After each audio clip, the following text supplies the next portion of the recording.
Hey guys, Merry Christmas almost, and welcome to Morning Joe with me, Jim. And today I want to talk a little bit about what could be coming for your New Year's resolution, right? A lot of people make New Year's resolutions. I know I do. Try and make one or two. That way I have a shot at keeping them.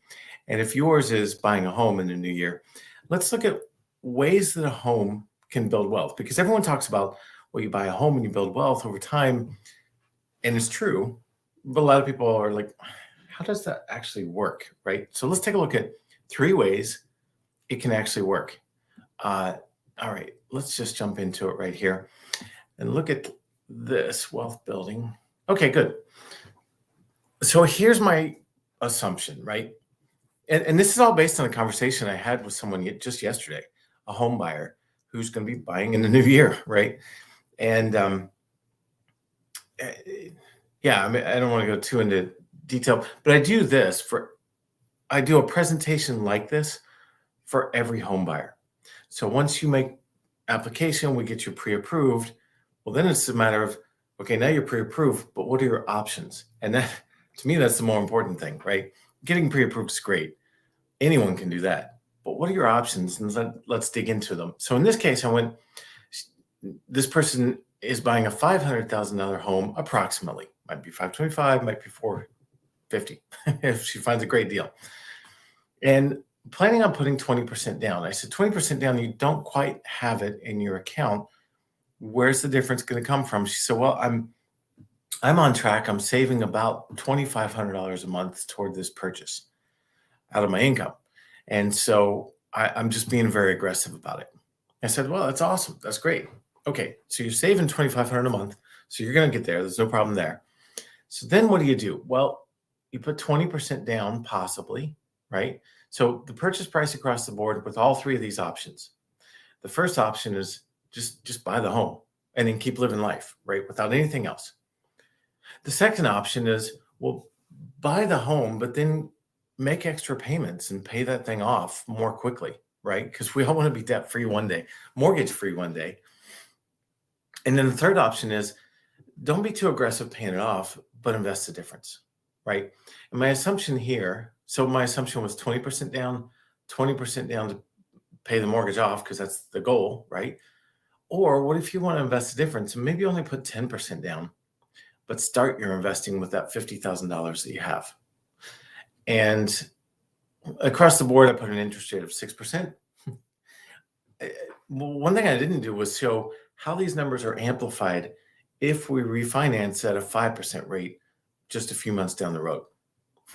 I could, but what if you're like, that Duffy mortgage guy is full of it. I don't think we'll ever get below 6%. Okay, well, let's leave it at 6% and see what that does. All these numbers are amplified a little bit if and when we can refinance from the 6 to a 5%. And that's where we're headed. So you can see the payment. I'm going to kind of ignore this payment because I added something here. And here's what I added. In the first column, well, I'll show you what I added. So the first one is just 10% down. I mean, the third column here in the blue bar chart, it's just 10% down, not 20. So it's the highest payment by about $380. You put an additional 10% down. In this case, you save about $380 per month in payment. But the added 500 comes where I said, let's put another 500 into the mortgage and really pay this thing down pretty aggressively, right? And here I said, in this one actually, I said, let's put an additional $1,000. Let's not pay the mortgage down in the third option where we just put 10% down, but and again, there's the 382 plus 1,000, because I said, well, let's put $1,000 a month into investments. And my assumption was the investments return a 7% return annually, right? On average, 7% return. I know that's a little conservative. A lot of people are like, no, 10, 12%. I like to be conservative on purpose. Same way I do my loan estimates, right? I'm conservative. So if there's a surprise at closing, it's a very pleasant surprise because your cash at close is lower than we originally said. I like to do the same here. Pleasant surprise would be 15 years from now, your net worth is a little higher than what we had anticipated because your returns were higher. So in the first column, let's say you've owned this home for 15 years. You've been on this one of these three plans for 15 years, right? And one is just buy the home and then keep living life with the rest of it. Well, your net worth increased because you're paying the mortgage down and the home's going up in value. Your net worth increased by a little over $600,000, by roughly $600,000, right? Because that's the equity you've built up in the home. And there's nothing wrong with that. An extra $600,000, we can always find a place for that, right? At least I can.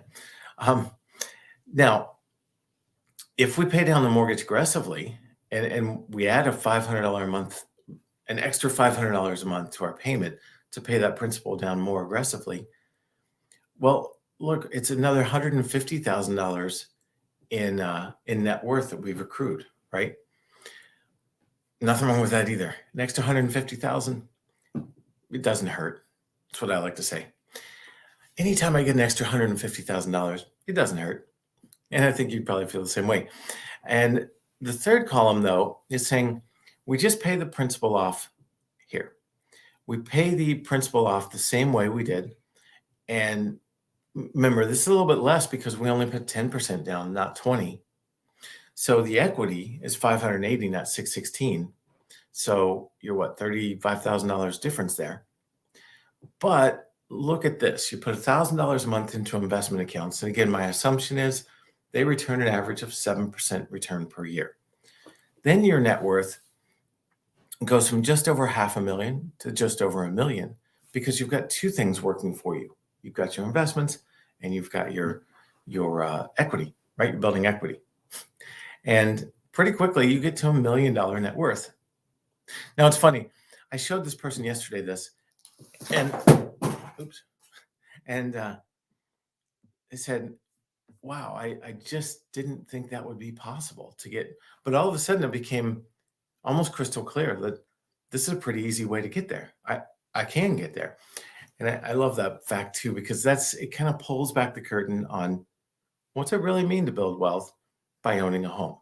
And this is part of it. And then strategizing. And that's the fun part. And I like doing that with each and every buyer to the extent that we can.